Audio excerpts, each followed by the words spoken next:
Civil aviation authority ने बरतानिया से आने वाले मुसाफिरों पर सफरी पाबंदी आयद कर दी। हुकूमत ने कोरोना वायरस की इस दूसरी लहर के पेश नज़र बरतानिया से आने वाले मुसाफिरों को पाकिस्तान में दाखिले पर पाबंदी आयद कर दी। पाबंदी का इतलाक 22 और 23 दिसंबर की दरमियानी रात से शुरू होगा। बरतानिया से आने वाले मुसाफिरों के पाकिस्तान में दाखिले पर पाबंदी का इतलाक इब्तिदाई तौर पर 29 दिसंबर तक होगा। ऐसे मुसाफिर जो ट्रांजिट पर होंगे और बरतानवी एयरपोर्ट पर ना उतरे हों वो पाकिस्तान आ सकेंगे। पाकिस्तानी पासपोर्ट रखने वाले मुसाफिरों को मनफी टेस्ट रिपोर्ट के साथ पाकिस्तान आने की इजाज़त होगी। पाकिस्तानी पासपोर्ट रखने वाले मुसाफिर सफ़र से 72 घंटे पहले कोरोना मनफी होने की टेस्ट रिपोर्ट लेकर आएंगे।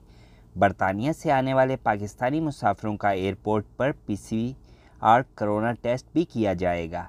कोरोना PCR टेस्ट का रिज़ल्ट मनफी आने तक मुसाफिरों को सरकारी तौर पर करंतना में रखा जाएगा। कोरोना टेस्ट मनफी आने के बाद भी मुसाफिरों को 7 दिनों तक ज़बरदस्ती उनके घरों में करंतना किया जाएगा।